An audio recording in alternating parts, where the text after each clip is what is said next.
अस्सलाम वालेकुम नादरीन, आप YouTube चैनल देख रहे हैं। मैं इमरान खान हूँ। इमरान खान साहब से मुलाकात हुई है उनकी बहनों की, और ये एक लंबी स्ट्रगल के बाद हुई है। लगभग 2 महीने गुजर गए, अलीमा खान साहबा को इमरान खान साहब से मिलने नहीं दिया जा रहा था। लेकिन आज अचानक काया पलटी हुई थी। यानी सुबह जब मीडिया वाले वहां पहुंचे तो शुरू में ये रिपोर्ट हुआ कि जनाब रास्ते बंद हैं, ये रिपोर्ट हुआ कि ट्रक लगे हुए हैं, ये रिपोर्ट हुआ कि पुलिस बड़ी मिकदार में, बड़ी तादाद में वहां पर खड़ी हुई है, और ऐसा लग रहा था कि वही वाला सारा माहौल चल जाएगा। शायद अहकामात भी यही थे। लेकिन फिर अचानक शायद कहीं से कोई हुक्म आया और सारी काया पलट गई। जो रुकावटें भी थी वो भी थी, जो पुलिस थी वो भी थी, सारा कुछ वैसे ही था। लेकिन रवैया अचानक से तब्दील हो गया। बड़ी इज्जत के साथ लोगों को अंदर जाने दिया गया, बड़े प्यार से डील किया गया। तकरीबन 200 से 300 बंदा जो है वो पाकिस्तान तरीके इंसाफ का, क्योंकि डिफरेंट लोगों से बात हुई, किसी ने कहा 200 से जायद से, किसी ने कहा 300 से जायद थे, तो 200 से 300 से जायद पाकिस्तान तरीके इंसाफ के लोग आए हुए थे। किसी को भी पुलिस की जानिब से या इंतजामिया की जानिब से तंग नहीं किया गया। और बैरिस्टर गौहर वो मिले हैं, सलमान सफदर साहब वो मिले हैं, जहीर अब्बास एडवोकेट वो मिले हैं, और इमरान खान साहब की तीनों बहनों की भी इमरान खान साहब से मुलाकात हुई है। मुलाकात में क्या बातचीत हुई है मैं आपको बताता हूं। लेकिन नवाज शरीफ के दोस्त नरेंद्र मोदी ने बज़ाहिर ऐसे लगता है कि इमरान खान का फायदा कर दिया है, क्योंकि दोस्त तो वो नवाज शरीफ का है, और इनकी दोस्ती के और इनकी जारी के चर्चे भी बहुत हैं पूरी दुनिया में। और इनकी बेटी ने उसकी तशहीर भी बहुत की है कि मेरे अब्बू और मोदी बहुत अच्छे दोस्त हैं, बड़े अच्छे फ्रेंड्स हैं, और बड़ी तारीफ की उनकी दोस्ती की। तो दोस्ती तो नवाज शरीफ की मोदी से है, लेकिन मोदी ने जो पाकिस्तान में किया, और उसके बाद जो पाकिस्तान के सोशल मीडिया ने और पाकिस्तानियों ने खड़े होकर मोदी के खिलाफ किया, या पाकिस्तान एयरफोर्स ने जो झटका मोदी को लगाया, उसके बाद लगता है कि नवाज शरीफ के दोस्त मोदी ने अपनी हरकतों से इमरान खान का फायदा कर दिया है। वो मुलाकात जो लगभग कई महीनों से जिसमें परेशानी पैदा की जा रही थी, वो मुलाकातें अब होना शुरू हो गई हैं। उम्मीद करते हैं बाकी लोग भी मिलेंगे। इमरान खान साहब ने 3 चीजें जो अभी तक सामने आई हैं, तफसीली जब उनका वो आएगा इमरान खान साहब का बयान, या उनके ट्विटर हैंडल के ऊपर उनका एक स्टेटमेंट डाला जाएगा पूरा का पूरा, जब वो स्टेटमेंट आएगा तो चीजें हमें बाकी भी पता चल जाएंगी। लेकिन अभी तक जो इमरान खान साहब की 3 चीजें सामने आई हैं, एक तो इमरान खान साहब ने कौम को इंडिया के साथ लड़ाई के हवाले से एक पैगाम दिया है और नरेंद्र मोदी के हवाले से खबरदार किया है, वो मैं आपको बताता हूं।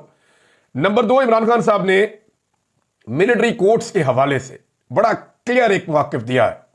और नंबर 3, इमरान खान साहब ने 26वीं आईनी तरमीम के बाद जैसे अदालतों को यरगमाल करके मुल्क में मार्शल लॉ लगाया गया, ये सारी चीजें इमरान खान साहब ने बताई। फिलहाल ये चीजें हैं, और जो इमरान खान साहब की बहनों ने दीगर चीजें बताई वो भी आपको मैं बताऊंगा। और इमरान खान की बहनों ने कहा कि हमने बहुत सारी चीजें इमरान खान साहब को जेल में आगाह भी किया कि बाहर चल क्या रहा है। अब अलीमा खान साहबा ने कहा कि नवाज शरीफ का कोई एक जवाब दिखा दें जो उसने मोदी को दिया हो। यह अलीमा खान साहबा ने कहा कि क्या आपको नवाज शरीफ का कोई जवाब नजर आया जो उसने मोदी को दिया हो। लाहौर में मोदी के खिलाफ हमने मुजाहरा किया, और मुजाहरा करने पर हमारे खिलाफ मुकदमा दर्ज किया गया। हमें मोदी से कोई गर्ज नहीं है, हमें पाकिस्तान से गर्ज है। अब नवाज शरीफ के दोस्त के खिलाफ, आप उसके यार के खिलाफ आप लाहौर में एहतजाज करेंगे तो आप पे मुकदमा ही होगा ना। ये थाना नसीराबाद में मुकदमा दर्ज किया गया है, ये सारी तफसीलात मेरे पास मौजूद है इस मुकदमे की भी। ये बड़ी ज्यादती की है वैसे लाहौर की पुलिस ने। CCPO लाहौर को और IG पंजाब को जो है इसके ऊपर गौर करना चाहिए, और पुलिस को शर्म दिलानी चाहिए कि जनाब पाकिस्तान के लिए अगर रैली निकाल रहा है कोई, पाकिस्तान जिंदाबाद रैली निकाल रहा है, और अगर उसमें कोई पाकिस्तान तरीके इंसाफ के झंडे भी आ गए तो बर्दाश्त कर लें आप। यानी जरूरी तो नहीं है कि मोदी के साथ भी जाकर आप खड़े हो जाए। अगर पाकिस्तान तरीके, यानी इमरान खान जिसके खिलाफ निकलेगा ये उसके साथ जाकर खड़े हो जाएंगे।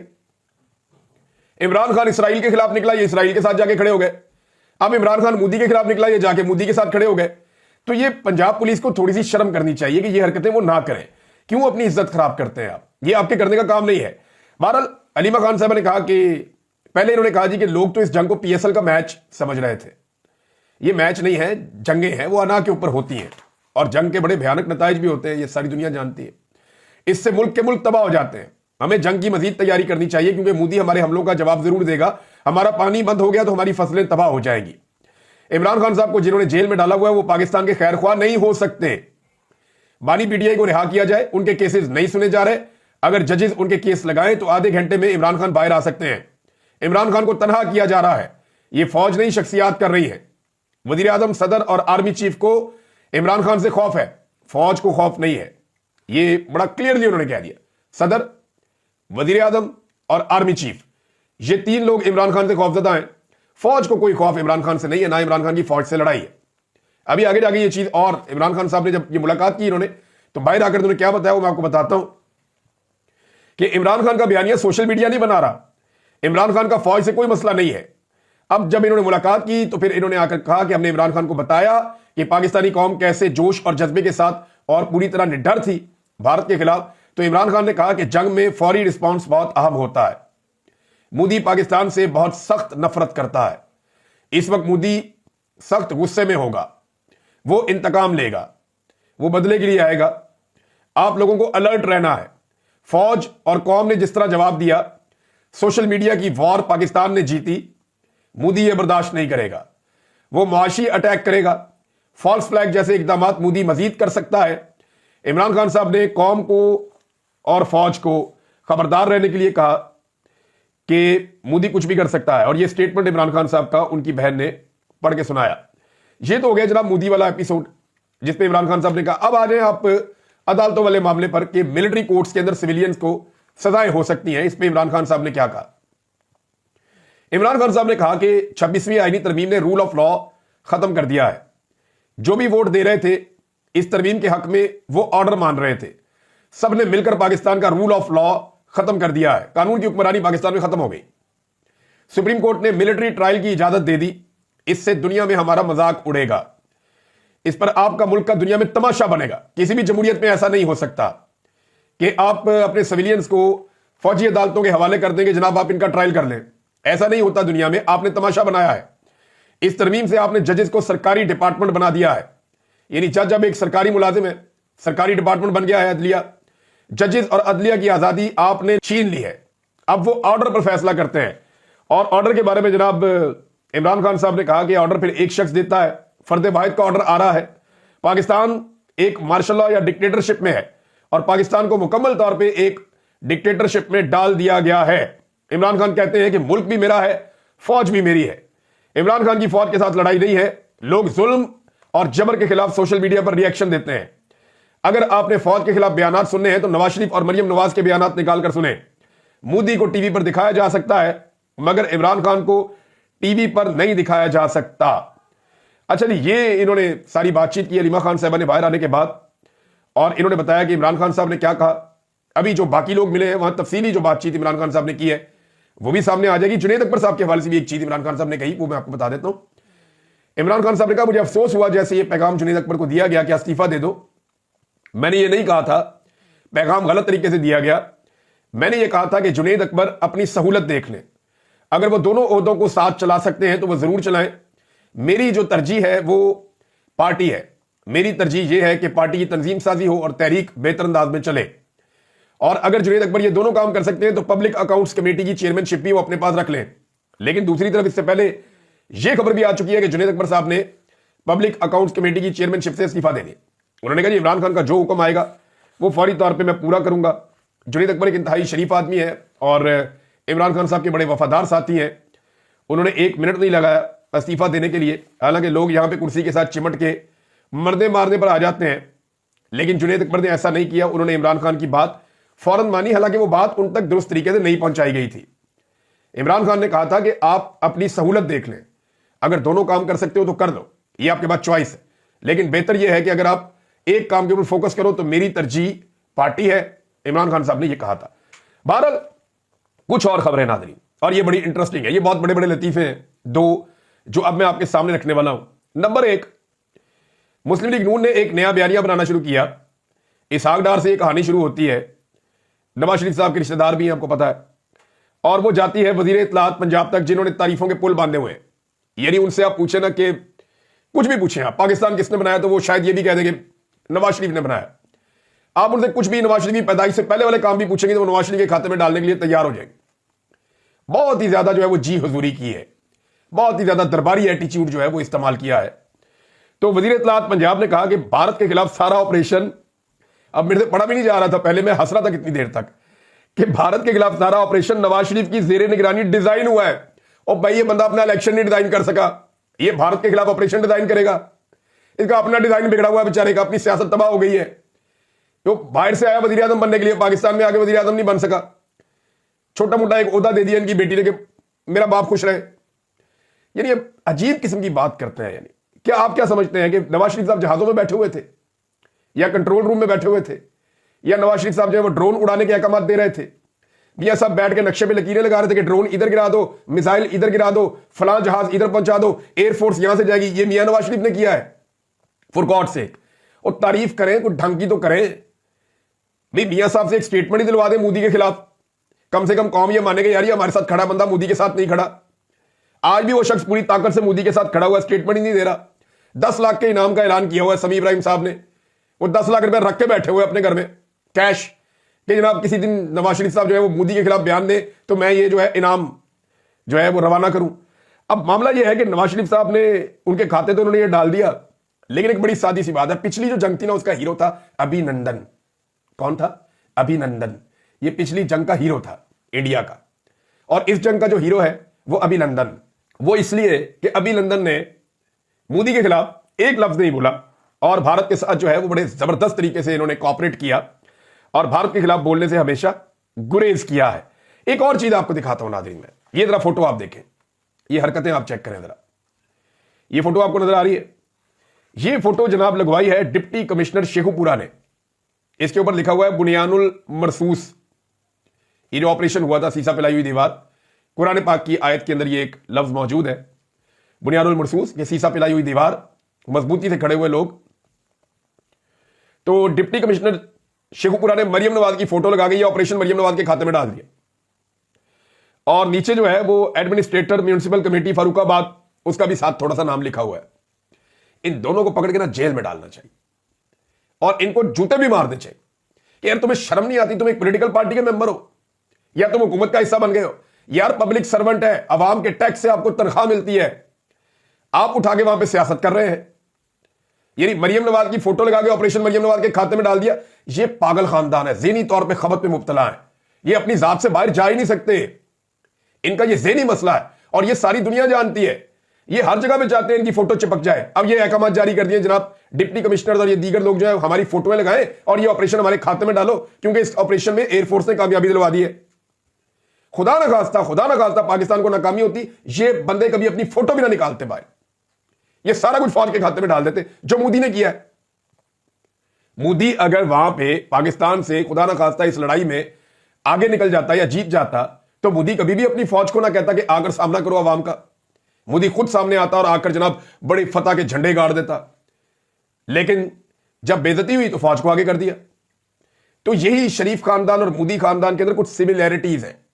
अभी अपने खाते में जनाब इसको डाल रहे हैं, ये बहुत बड़ा लतीफा है और ये इतने कमजोर सरकारी अफसर हैं कि ये अपनी मालिकन को खुश करने के लिए दुम मिलाते हुए आ जाते। भाई शर्म आनी चाहिए आपको अवाम तनख्वाह देती है किसी और काम के लिए और आप चाकरी करते हैं सियासतदानों के दरवाजों की। ये सिलसिला बंद होना चाहिए। ये उन्हें खुश रख के अपनी मर्जी की पोस्टिंग लेते हैं, अपनी मर्जी के ओहदे लेते हैं। और दूसरी एक और चीज दिखाता हूं, एक तो आपको मैंने ये पोस्टर दिखाया ना, जरा ये एक और वीडियो है, ये इसमें से चंद तस्वीरें, यहां से भी आपको पता चल जाएगा। ये 2-4 तस्वीरें मैं प्ले कर सकता हूं आपके लिए, जरा देखें आप। ये बंदे उतार रहे हैं झंडे और फ्लैक्स, PP-52 जिमनी इंतखाब हो रहा है वहां पे, और पाकिस्तान तहरीक इंसाफ के झंडे और फ्लैक्सेस उतारे जा रहे हैं इंतजामिया की जानिब से। ये सरकारी बंदे आ रहे हैं, जहां एक तरफ सरकार या सरकारी ऑफिसर्स या सरकारी मुलाजमीन वो मरियम नवाज की तशहीर कर रहे हैं, उठा के लगा रहे हैं और अवाम का पैसा झोंक रहे हैं, वहीं दूसरी तरफ आप ये देखिए कि वही सरकारी एहलकार पाकिस्तान तहरीक इंसाफ के झंडे और फ्लैक्सेस और पोस्टर्स उतार के गाड़ियों में डालकर लेकर जा रहे हैं।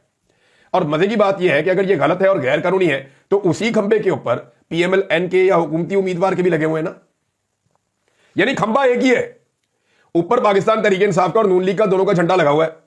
तहरीक इंसाफ का झंडा उखाड़ देंगे, नून लीग का झंडा सीधा करके लगा देंगे। यह है जी इलेक्शन हो रहा है वहां पे, और इलेक्शन कमीशन इसके ऊपर आंखें बंद करके बैठा हुआ है। वहां पे 4 पोस्टर लगे हुए हैं, ऊपर वाला तहरीक इंसाफ का, बीच वाले 2 नून लीग के, नीचे वाला तहरीक इंसाफ का। नून लीग के 2 छोड़ देंगे, ऊपर वाला और नीचे वाला उतार देंगे, क्योंकि वो पाकिस्तान तहरीक इंसाफ के हैं। यह है नाजरीन इनकी घटिया हरकतें, और इन्हीं घटिया हरकतों की वजह से अवाम इनसे नफरत करती है। आप खंभों से पोस्टर तो उतार देंगे, लोगों के दिल से कैसे निकालेंगे आप इमरान खान को? लोग तो उसको वोट डालना चाहते हैं। अगर नाजरीन गिनती ठीक हो गई, अगर नाजरीन मैं फिर आपको कह रहा हूं, अगर गिनती ठीक हो जाए तो ये एक भी जिमनी इलेक्शन नहीं जीत सकती मरियम नवाज पंजाब के अंदर। लेकिन जिद है ना, एस्टैब्लिशमेंट के बड़ों ने और उन्होंने मिलकर जिद की हुई है। अब जैसे आज अडियाला जेल के दरवाजे खुले हैं और मुलाकातें हुई हैं, जरा ऐसे ही अगर डब्बों की गिनती ठीक हो जाए तो मेरे ख्याल में पाकिस्तान की फौज को और पाकिस्तान की मिलिट्री एस्टेब्लिशमेंट को इज्जत की बहाली की जानिब एक कदम और आगे बढ़ने का मौका मिल जाएगा और मखसूस नशिस्तों के ऊपर भी आ जाए ना, क्योंकि रोला तो जाकर पड़ना है मखसूस नशिस्तों पर। मखसूस नशिस्तों का जो मामला है वो अब सुप्रीम कोर्ट ऑफ पाकिस्तान में है, जहां पे सुन्नी इत्तेहाद कौंसिल के वकील ने कहा कि जनाब बेंच पे एतराज है। जज साहब ने कहा जी आज एतराज क्यों कर दिया आपने बेंच पे? उन्होंने कहा जी पहले तीसरी, उन्होंने कहा जी समाअत है। उन्होंने कहा जी पहली समाअत में तो आपने नोटिस किया, दूसरी में जंग हो गई, आज तीसरी समाअत है, हम बेंच पे नोटिस कर रहे हैं, हम आपको ये कह रहे हैं कि हम इस पे एतराज है, तो इस केस को ऐसे सुना जाए। लेकिन मखसूस नशिस्तें पीएमएलएन, पीपल्स पार्टी, एमक्यूएम, फजलुर रहमान, इन सबको दी जाएंगी। अब तक की जो इत्तला है वो तो ये है। देखिए इससे पहले ये पाकिस्तान तहरीक इंसाफ को दी जा चुकी है और ये सारा खेल खेला ही इसलिए गया है, कुछ जजेस को इसमें से निकाला गया। जिन जजेस ने एक इख्तलाफी नोट या फैसला लिखा वो फैसला पब्लिक नहीं किया गया। ये सारी चीजें बताती हैं कि दाल में कुछ काला है और फैसला आना है कि जनाब मखसूस नशिस्तें दूसरी जमातों को देकर 2/3 अक्सरियत पूरी करके मजीद कार्रवाई की जाएगी। क्योंकि देखिए आर्मी चीफ की एक्सटेंशन का मामला जो है उसको अगर बहुत मजबूत किया जाए तो फिर मजा आता है, फिर कोई उन्हें हिला भी नहीं सकेगा। और उसके लिए आपको एक सपोर्टिव 27वीं आईनी तरमीम चाहिए। अब डायरेक्टली उसमें लिखा तो नहीं होगा, लेकिन जो उसमें लिखा होगा उसके नतीजे में यह होगा जैसा कि 26वीं आईनी तरमीम के बाद आपके पास सारे रस्ते बंद हो गए। जो कुछ 26वीं आईनी तरमीम में लिखा था वो एक तरह का धोखा था, जो उसके बाद हुआ वो उसका नतीजा था। इसी तरह 27वीं आईनी तरमीम लाने की भी तैयारी की जा रही है। नाज़रीन, अब पाकिस्तान और भारत के बीच में एक बातचीत का आगाज होगा। भारत ने अपनी प्रायोरिटीज बताई है, पाकिस्तान ने अपनी बताई है। मैं कुछ चीजें आपके सामने रख देता हूं। देखिए भारत कहता है कि हम बात करेंगे दहशतगर्दी पर और आजाद कश्मीर पर, वो दो मुद्दे लेकर आता है। पाकिस्तान ये कहता है कि जी हम बात करेंगे आबी जारहियत पर, एक मुद्दा पाकिस्तान ने बताया, इसहाक डार ने कहा कि जनाब सिंध ताज मुआहिदे की खिलाफवर्जी ना करें। मेरे ख्याल में पाकिस्तान के पास बात करने के लिए 5 बड़े नुक्ते हैं जिन पे पाकिस्तान को बात करनी चाहिए ताकि भारत को थोड़ा सा प्रेशर तो आए ना। नंबर 1, पहलगाम के सबूत दें जी, आपने पाकिस्तान पे पहले हमला किया है। नंबर 2 ये है कि क्यों आपने पाकिस्तान पे पहले अटैक किया जब आपने सबूत कोई नहीं दिया, आप पहले सबूत दें। ये दोनों चीजें पाकिस्तान को उठानी चाहिए।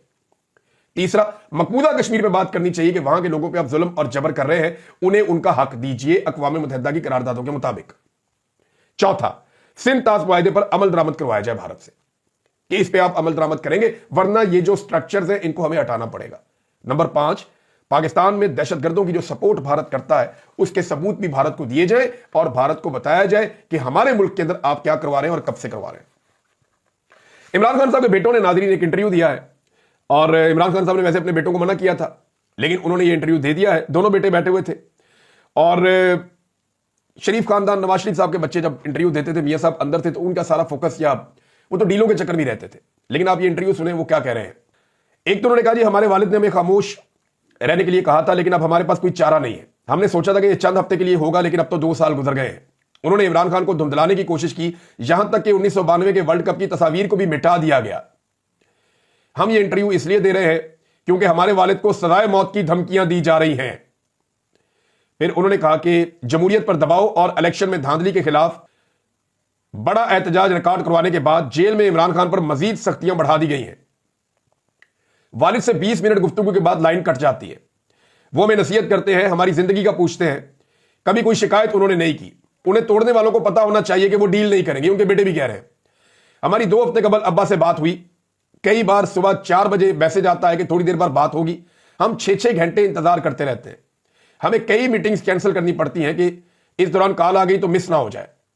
कॉल का वक्त मुकर्रर नहीं है, बेतरतीबी से बात करवाई जाती है। इसका मकसद हमें परेशान करना है। एस्टेब्लिशमेंट भी जानती है कि हमारे वालिद करप्ट नहीं है। मेरे वालिद साहब बहुत उसूल पसंद इंसान है, वो दूसरों की तरह कोई डील नहीं करेंगे। जब तक उनका मिशन पूरा नहीं होता वो जेल में भी पुरसकून रहेंगे। वो ऐसे नहीं है कि दीगर इनके तहरीक इंसाफ के साथी जेल में हो और वो अपनी जात के लिए अलग से डील कर ले। हमारा बाप ये नहीं करेगा। हमारे वालिद इमरान खान को 2 साल से कैद तन्हाई में रखा हुआ है। हमारी अपने वालिद से फोन पर बात नहीं कराई जाती। अदालत ने हर हफ्ते बात करवाने का हुक्म दिया, लेकिन 2-2 महीने तक हमसे बात नहीं करवाई जाती। इमरान खान साहब के बेटों ने यह इंटरव्यू दिया है। उन्होंने कहा हमने अपने वालिद को आखिरी मर्तबा तब देखा जब उन्हें 3 गोलियां लगी हुई थी। वो मजबूत थे, इस्तकामत के साथ खड़े थे और मुस्कुरा रहे थे। फिर उन्होंने जब पूछा कि जनाब आप कुछ कहना चाहते हैं पाकिस्तानियों को, तो उनके बेटे ने कहा कि यकीन रखो इमरान खान हार नहीं मानेगा। वो जेल में बैठकर मुस्तकबिल की मंसूबाबंदी कर रहे होंगे। तब्दीली जरूर आएगी। कौम जुल्म के खिलाफ अपना एहतजाज जारी रखे। ये जनाब इमरान खान के बेटे का पैगाम है। बहुत फर्क है। मियां नवाज शरीफ साहब ने तो औलाद भी ऐसी पैदा की है कि न मजा ना स्वाद, यानी बेटों से बात करो जी, हम तो यहाँ के शहरी नहीं, हम तो बात ही नहीं करते। एक का वहां करप्शन का केस निकल आया, दूसरा जनाब वहां पे दिवालिया हो गया। वो अजीबो गरीब किस्म का खानदान है और वो बाप के लिए डीलें, वो एक लेकर जज को चला गया मदीना मुनव्वरा, वहां बैठ के कस्में ले रहा है। वो दूसरा जो है वो वहां पे डीलें कर रहा है, बेटी जो है वो अलग डीलें कर रही है। मुझे वो रास्ता आता है, फिर वो रास्ता दिखाया भी सारी कौम को। अजीबो गरीब ही वैसे ये खानदान है। इमरान खान के बेटों ने देखे ये बात की आपके सामने। तक के लिए इतने अपना ख्याल रखिए।